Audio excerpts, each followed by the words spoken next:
Olá para todos, mais uma vez estamos aqui para o estudo do Livro dos Espíritos. Eu vou apresentar para vocês aqui um estudo que apresentei no Centro Espírita Caravana do Conselheiro, na reunião de quinta-feira à tarde.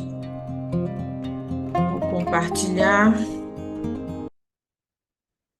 Então, é a terceira parte, ou seja, o terceiro livro, né, dentro do Livro dos Espíritos, que comporta as leis morais. O capítulo 11, Lei de Justiça, de Amor e de Caridade, incluindo as questões de 890 a 892, que vai falar sobre o amor materno e filial. Então, começamos com a questão 890, onde Kardec pergunta o seguinte: o amor maternal é uma virtude ou um sentimento instintivo comum aos homens e aos animais?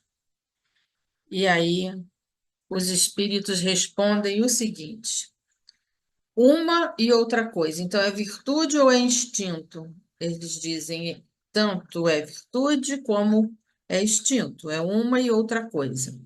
Na natureza, a natureza deu à mãe o amor a seus filhos, no interesse da conservação deles. Aí os espíritos colocam a distinção. A natureza deu a todas as mães, né, esse instinto, esse interesse de conservar de a espécie em si, né? E aí os espíritos fazem aqui uma distinção entre o reino animal e o reino nominal. Diz, no animal, porém, esse amor ele se limita às necessidades materiais. Ele cessa quando desnecessário se tornam os cuidados. Então, no mundo animal, as fêmeas cuidam dos seus filhotes para que eles cresçam, possam ser amamentados, possam ter condições de ganhar a vida dentro do nicho de cada um. Eles continuam dizendo, no homem, quer dizer, na humanidade, né, no reino hominal, persiste pela vida inteira e comporta um devotamento e abnegação que são virtudes. Então, vai além do instinto, se torna uma virtude. Sobrevive à morte e acompanha o filho até no além-túmulo.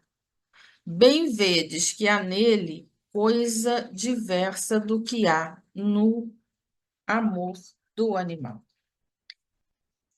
Então, vamos ver um pouquinho essa questão do amor materno que os espíritos colocam aqui, que sobrevive para além da morte. Eu trago aqui dois exemplos dentro desse contexto, um exemplo de uma mãe encarnada e depois vamos ver uma mãe desencarnada. Essa mãe que a gente veio há uns dias atrás aí, que se chama Eneida Magna dos Santos, é a mãe do Gabriel Araújo, mãe desse atleta que ganhou a medalha de ouro, né, nas Paralimpíadas.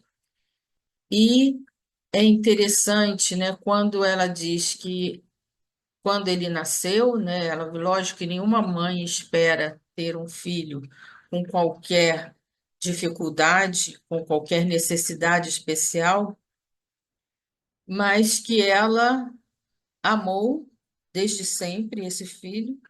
E achei muito interessante uma fala dela quando ela disse: eu serei os braços dele. Olha que atitude, olha que exemplo de espírito encarnado que assume a sua missão maternal. E ela diz: eu o criei para ele mudar o impossível. Por quê? Porque desde cedo ele sempre disse que queria ser nadador e sem os braços, com as pernas encurtadas, como que ele ia fazer os movimentos de natação. E ela acreditou nele, ela confiou, ela buscou, e ele, através de técnicas especiais, claro que aí tem um técnico também que desenvolveu técnicas, e esse espírito com necessidade especial num corpo que tem necessidade especial vence todas essas lutas. Então, aqui a gente vê um exemplo recente de uma mãe que cumpre o seu dever maternal, como diz os espíritos para Kardec, né, respondendo, como é uma virtude, vai além de cuidar simplesmente das suas necessidades, mas para que ele mude o impossível, sendo ela os braços que ele não tem. E outro exemplo que eu trago é a mãe de André Luiz, que a gente vai achar lá no livro Nosso Lar, no capítulo 7, explicações de Lísias. Lísias era aquele enfermeiro que cuidava de André Luiz nos primeiros tempos, logo que ele chegou em Nosso Lar. E André Luiz pergunta a Lísias, né, sobre a mãe dele, e que ele acha estranho que a mãe não se manifestou até então. E aí Lísias esclarece a André o seguinte, dizendo: sua mãe o tem ajudado dia e noite. Ela jamais desanimou. Porque ele fala para André: André, você sabe que você ficou 8 anos no umbral? E nesses 8 anos, a mãe nunca esqueceu dele. Pelo contrário, intercedeu muitas vezes em nosso lar a seu favor. A mãe de André Luiz não parava de interceder por ele, até que ele rogou de sair de lá. Então, rogou os bons ofícios de Clarencio, que Clarencio constantemente ia ao umbral, que começou a visitá-lo com frequência, né? Frequentemente, tentando cada vez mais ajudar André a sair daquela situação. Porém, ele tinha que fazer a parte dele, mas a mãe estava fazendo a dela. E André até então não estava nem conseguindo enxergar isso. No capítulo 15, então, André Luiz tem o encontro com a sua mãe, porque a mãe dele estava em instâncias mais elevadas, por ser um espírito mais elevado. E esse capítulo tem, então, essa visita, né, onde André Luiz recebe a visita da sua mãe, e o diálogo, né, é interessante que a mãe de André Luiz lhe exorta, né, ele fala o seguinte: que longo tempo de separação. Não julgueis, porém, ela dizendo para André, né, que me houvesse esquecido de você. Às vezes, né, ela explica, a providência separa os corações temporariamente para que aprendamos o amor divino. E André diz: ó, minha mãe, exclamei comovido, deve ser maravilhosa a espera da sua habitação. Que sublimes contemplações espirituais, que ventura! Ela então esboçou um sorriso significativo e disse: a esfera elevada, meu filho, requer sempre mais trabalho, maior abnegação. Isso já fica, né, para nós também como um exemplo, né, e uma informação de que quanto mais a gente progride, mais trabalho a gente encontra. Esse é o espírito elevado, o espírito evoluído.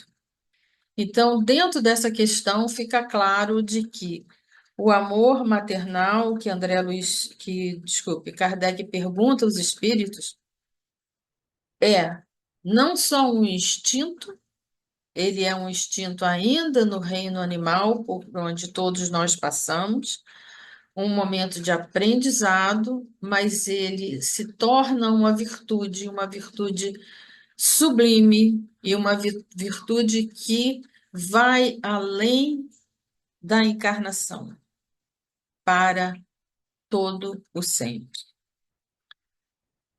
A próxima questão, agora, Kardec começa então a perguntar o seguinte, né? Estando na natureza o amor materno, já que os espíritos colocaram isso e é uma virtude, né? Como é que então que há mães que odeiam os filhos e não raro desde a infância destes?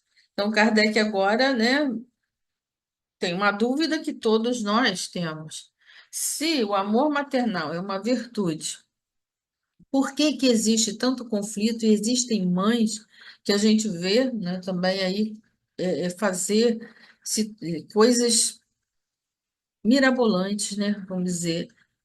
Tem mães até que matam os filhos, como tem filhos que matam os pais. Por que que isso acontece? Olha a resposta dos espíritos a essa questão 891. Existem várias situações, e aí eles vão colocando. Às vezes, quer dizer, não é sempre, mas às vezes essa situação se dá como uma prova que o espírito do filho escolheu, ou uma expiação, se aconteceu ter sido um mau pai, ou uma mãe perversa, ou um mau filho numa outra existência. Kardec fala, coloca aqui para a gente se retratar a questão 392. A questão 392 fala do esquecimento. Quando a gente encarna, a gente tem esse véu do esquecimento. Então, ele está colocando aqui que muitas vezes essa situação onde a mãe odeia o filho odeia a mãe, isso, na verdade, o próprio filho ou a própria mãe escolheu essa encarnação como uma situação de prova, para provar a sua virtude, para provar essa relação, ou por uma expiação, porque existe alguma coisa entre eles que precisa ser resolvida. Só que com o véu do esquecimento, nós não lembramos disso. Por isso que muitas vezes não conseguimos entender essa desavença. E eles continuam dizendo: em todos os casos, a mãe má não pode deixar de ser animada por um mau espírito, que procura criar embaraços ao filho a fim de que sucumba na prova que buscou. Então, eles querem dizer, é claro que pode ser que tenha sido escolhido até pelo filho essa prova, ou que seja uma expiação. Agora, em todo caso, o que é que eles estão alertando aqui? A mãe má, ou qualquer um de nós que pratiquemos o mal, que tenhamos pensamentos maus, que tenhamos essa elevação mais, uma vibração mais baixa, a gente vai estar o quê? Sendo animado por um mau espírito, ou um espírito equivocado, ou um espírito de nível inferior, né? Prefiro falar dessa maneira. Então, aí é que está o cuidado, porque quando nessas situações onde a mãe briga muito com o filho, odeia, tem esses sentimentos ruins, se ela cada vez mais cultivar isso, ela vai atrair para si uma esfera de espíritos inferiores que vão ajudá-las o quê? A sucumbir nessa missão. Por isso a gente precisa estar muito atento para não deixar que o padrão vibratório baixe. E eles continuam. Mas essa violação das leis da natureza não ficará impune, e o espírito do filho será recompensado pelos obstáculos de que haja triunfado. Veja bem, a pergunta de Kardec é em relação à mãe. Por que que algumas mães tratam os filhos, odeiam os filhos, até matam os filhos, espancam os filhos? A gente vê situações, eu trabalhei com pediatria e vi muitas mães perderem a guarda dos filhos. Eu nunca tinha imaginado quanta negligência materna ocorre e realmente ocorre. Por quê? Nessa situação é preciso que que dizia antes, não se deixe a vibração baixar, porque senão, com certeza, essa missão vai ser sucumbida. E aí, os espíritos dizem agora, dizer, a mãe até que chega a assassinar um filho, a jogar um filho na linha do trem para que ele seja morto, na lixeira ou por aí afora, ou mesmo na prática do aborto, né? Eles dizem, a violação da lei natural não fica impune. Sempre isso será cobrado, porque é a natureza. A lei da natureza vai sempre nos cobrar. Então, isso não ficará impune. E esse filho, que é aí massacrado, odiado, ele vai ser recompensado de alguma maneira, né? É, eu trago aqui, muitíssimo interessante, recomendo a todos, a leitura do livro Entre a Terra e o Céu,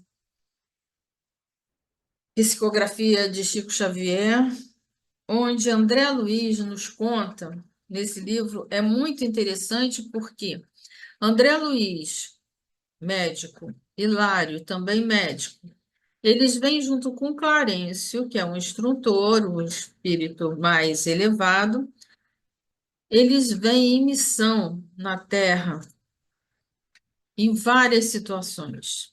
A situação principal é de uma família e eles estão em busca de um menino, Júlio, justamente, que foi, não foi bem assassinado, né, pela madrasta, mas a madrasta deixou com que ele ficasse ali num momento oportuno, dentro de uma situação na praia, e ele acaba se afogando. É claro que ela não foi diretamente a condutora daquele assassinato, vamos dizer, mas ela deixou que acontecesse. E eles estão em busca desse menino que chama Júlio, e aí eles vão até esse local que chama Lar da Bênção. Esse Lar da Bênção é uma colônia que acolhe crianças desencarnadas. E o Júlio, ele não se encontra no local principal onde está a maioria das crianças. Mas é interessante nesse capítulo, né, nesses dois, né, o capítulo anterior, o 9 e o 10, Preciosa Conversação, porque a Blandina, que é a enfermeira que toma conta desse lar da bênção, ela faz algumas explicações, algumas colocações diante das dúvidas de André Luiz, que são as nossas dúvidas. Eu me identifico muito com os livros de André Luiz, porque as dúvidas de André Luiz, nessa caminhada dele de progressão de espírito, muitas vezes são as minhas dúvidas. Então, André Luiz justamente pergunta, né, em relação a essas mães, o que parece que essas crianças recebem, olha que interessante, no Lar da Bênção, as crianças desencarnadas, às vezes tiveram um câncer, uma doença na infância, desencarnaram muito jovens. As mães, quando dormem, no momento de emancipação da alma, elas vão visitar essas crianças na ajuda para que essas crianças progridam. Olha que interessante o que a Blandina diz, porque agora vamos fazer essa ponte aqui com a questão do que Kardec está perguntando em relação às mães que sucumbem, né? As mães que muitas vezes não conseguem cumprir a sua missão. E a Blandina diz assim: a maioria das mães é constituída por sublime falange de almas nas mais belas experiências de amor e sacrifício, carinho e renúncia, dispostas a sofrer e a morrer pelo bem-estar dos rebentos e que a providência divina lhes confiou. Porém, há mulheres cujo coração ainda se encontra em plena sombra. Elas são mais fêmeas do que mães, ou seja, elas estão mais ligadas ao aspecto do prazer feminino, do seu corpo, do seu prazer, do seu bem-estar, muitas vezes até da sua carreira profissional, do que do ser mãe. E então, obcecadas pela ideia do prazer e da posse, e despreocupando-se com os filhos, lhes favorecem a morte. Olha que coisa forte, né, que a Blandina coloca aqui.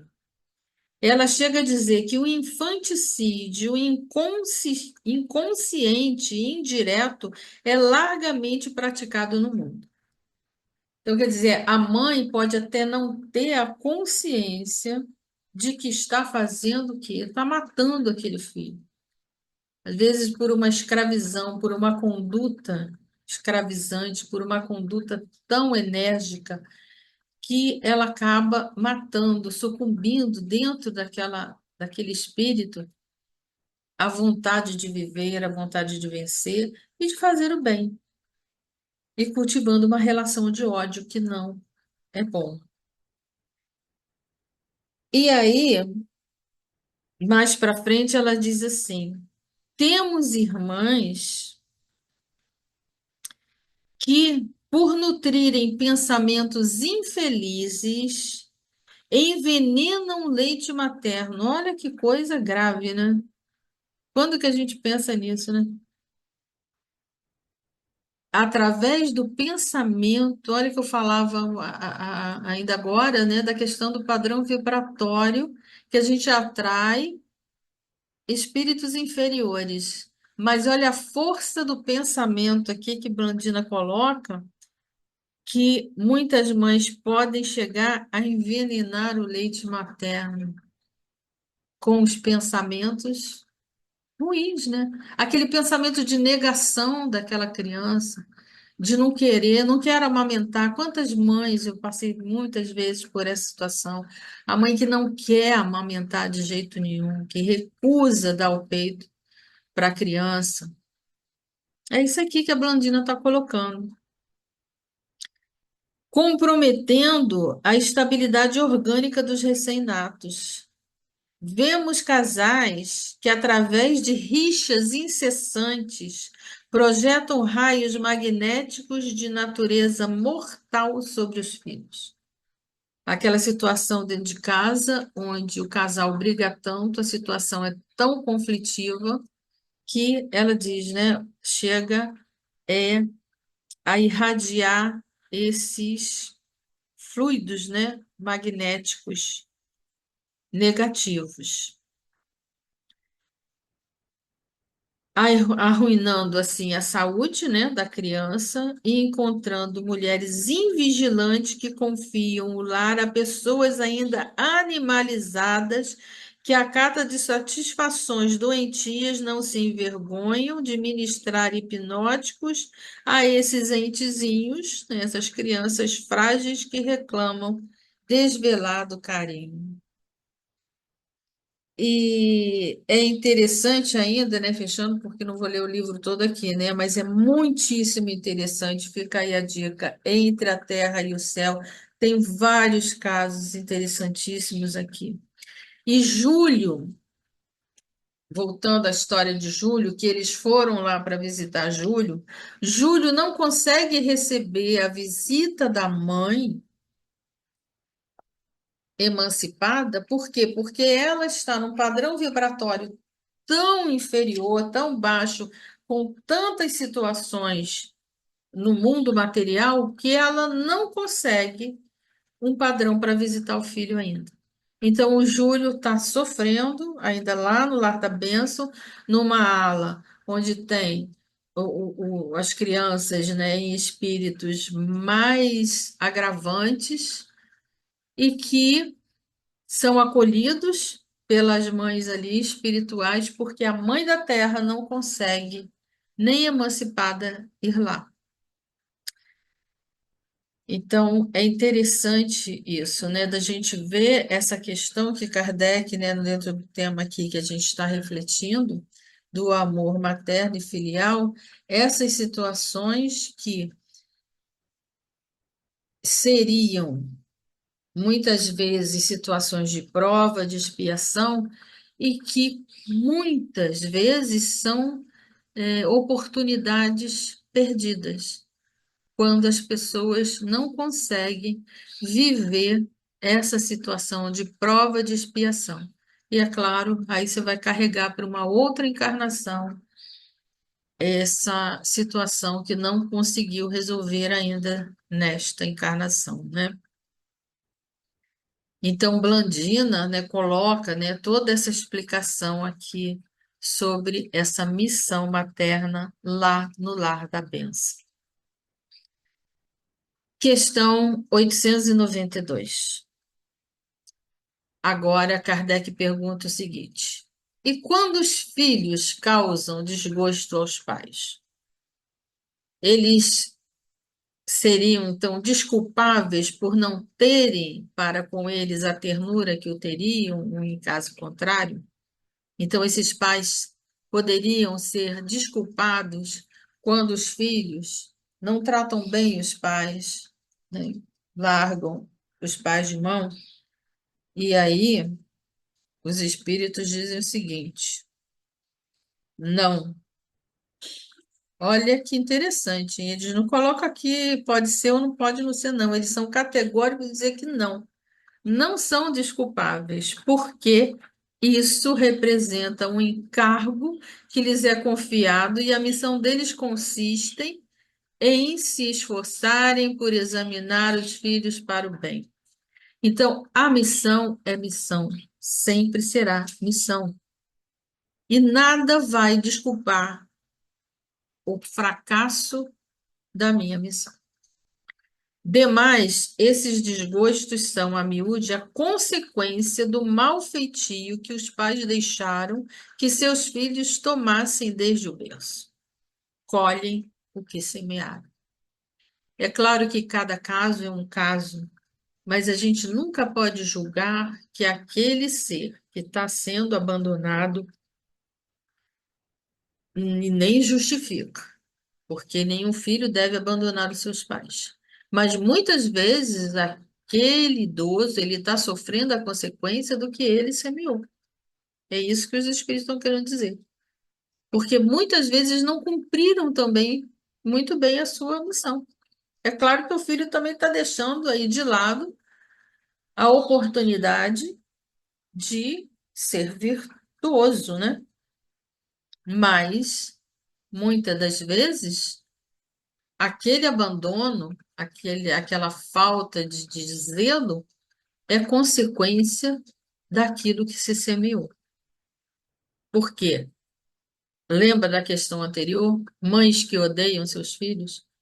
Às vezes a mãe que o tempo todo odiou aquele filho, tratou mal aquele filho, fez tudo para que o filho não evoluísse.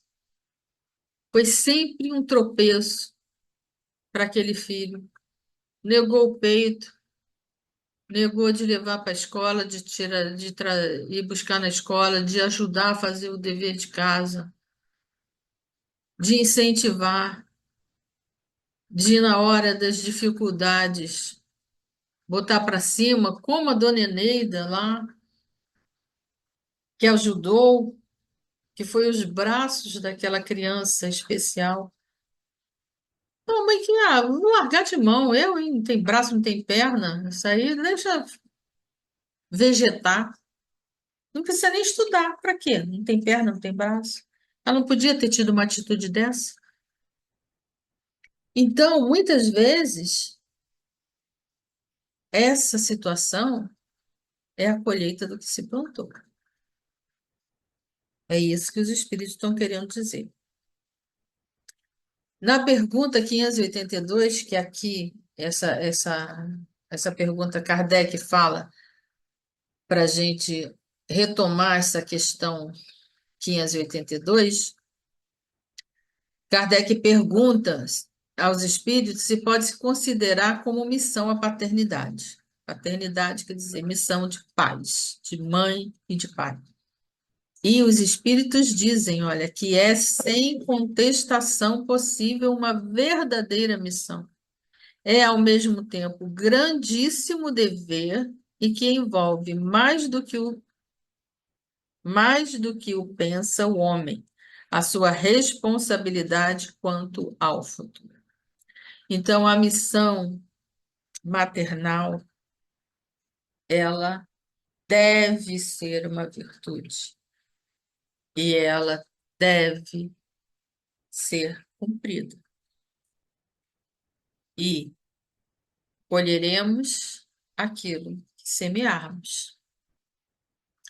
Miramês vai nos ajudar a entender isso de uma maneira muito simples. Eu fiz aqui uma compilação.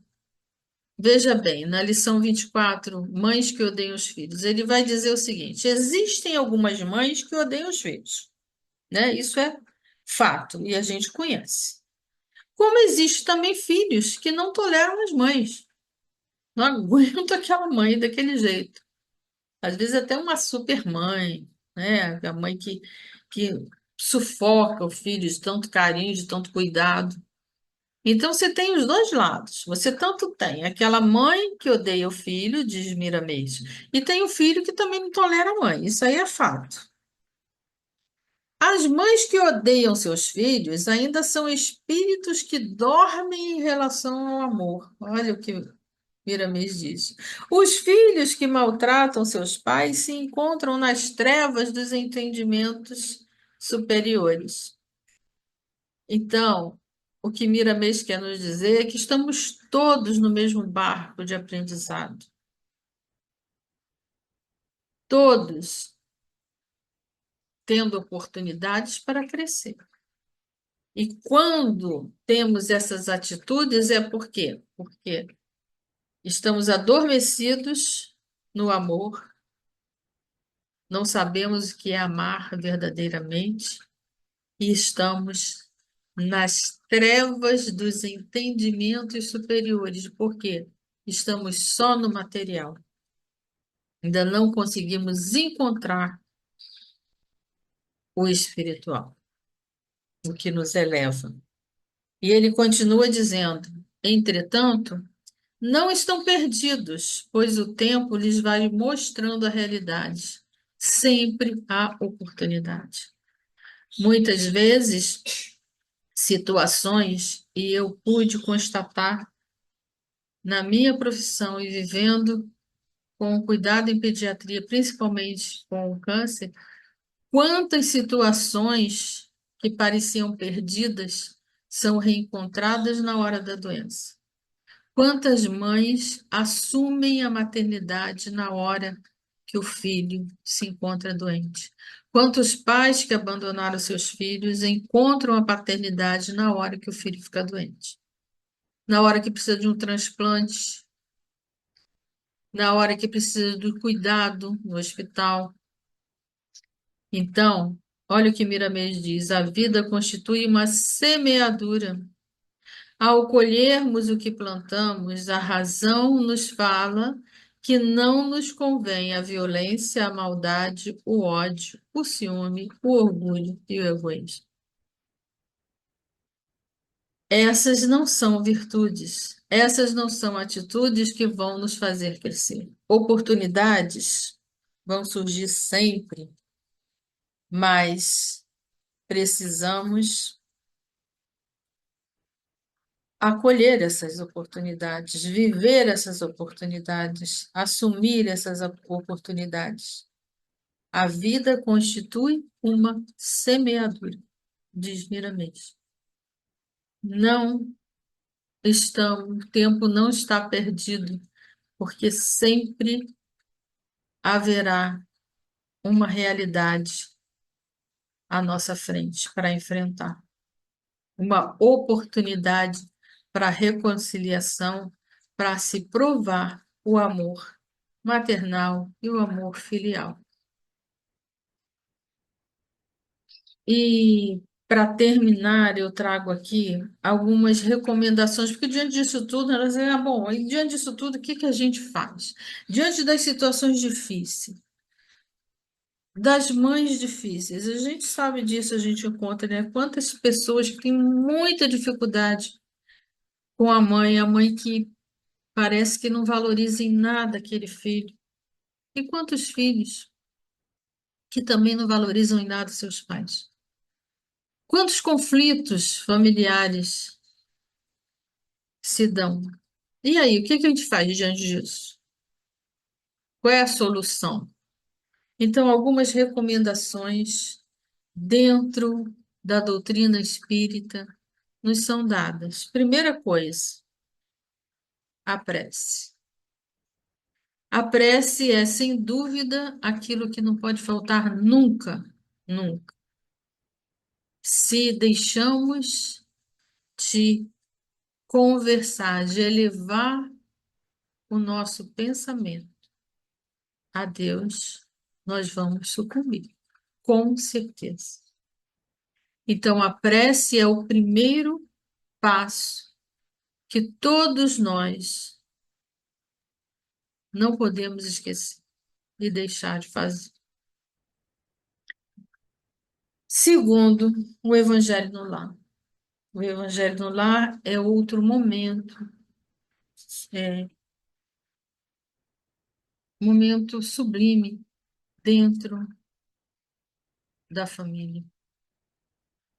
E muitas vezes, não dá para fazer, não dá para todo mundo se reunir, faz sozinho, não tem problema. Se a minha mãe não vai, se meu filho não vai, se um dos filhos não vai, se o pai não concorda, não importa. Aí vai de cada um. Se você é filho, se você é mãe, se você é pai, se você é irmão, você faz sozinho, se tiver que fazer, mas não deixe de fazer. Autoconhecimento, terceiro item. Isso é tão importante, a gente fala tanto disso dentro da doutrina. Porque só eu me conhecendo é que eu vou poder me relacionar melhor com o outro. Eu sei que eu sou ciumenta, eu sei que eu sou muito estourado, né? Tem aquela maneira muito estourada de ser, sou incompreensiva, sou impaciente. É preciso me conhecer, que automaticamente eu vou também conhecer os meus filhos, os meus pais. E assim a gente vai tendo uma relação de tolerância, onde em uns momentos uns perdem, em uns momentos os outros perdem. É uma troca. Mas o autoconhecimento, recomendação de Santo Agostinho, como sempre, não podemos deixar de lembrar aquela recomendação maravilhosa de Santo Agostinho no Livro dos Espíritos. O autoconhecimento. Todos os dias ver aquilo que eu poderia ter feito melhor, aquilo que eu fiz que não foi bem. E um quarto item que eu coloco aqui, que são boas leituras, incluindo questões de estudo mesmo, né? Então, boas leituras que hoje a gente tem uma infinidade de oportunidades de leituras. Eu sempre falo isso, né? No meu tempo ainda antigo, de criança, de adolescente, até mesmo na faculdade, eu tinha que ir para a biblioteca buscar livro. Hoje você tem livros direto na internet. Você baixa livros na internet, você lê livros no celular. Tem os audiobooks, onde eles leem para você, então você ouve aqueles capítulos de livros. Minha filha é uma que adora isso. Você dormir ouvindo aquele capítulo de livro. Tudo isso é muito importante porque isso alimenta o seu espírito numa vibração mais alta e ajuda a você não sucumbir e não atrair para você espíritos inferiores. Boas leituras, né? Se for leitura também que não vale de nada, que não vale a pena, e aí vai boas leituras, boas conversas, bons programas, né? Ver coisas interessantes, coisas instrutivas. E hoje a gente tem uma gama disso, né? Com a evolução da tecnologia, a oportunidade é imensa. Bom, esse foi o nosso tema. Eu espero que tenha ajudado de alguma forma a nossa reflexão, nosso pensamento, para que possamos ser melhores, termos relacionamentos melhores e podermos assumir a nossa missão cada vez mais.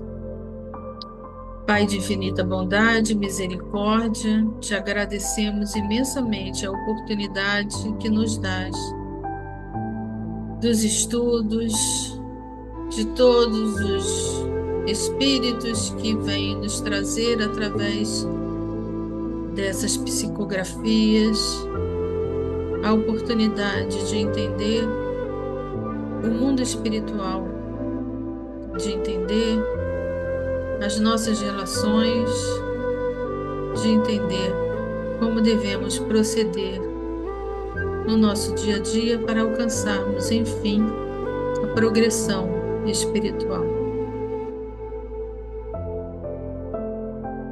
Até a próxima. Fiquemos todos com Jesus. Assim seja. Amém.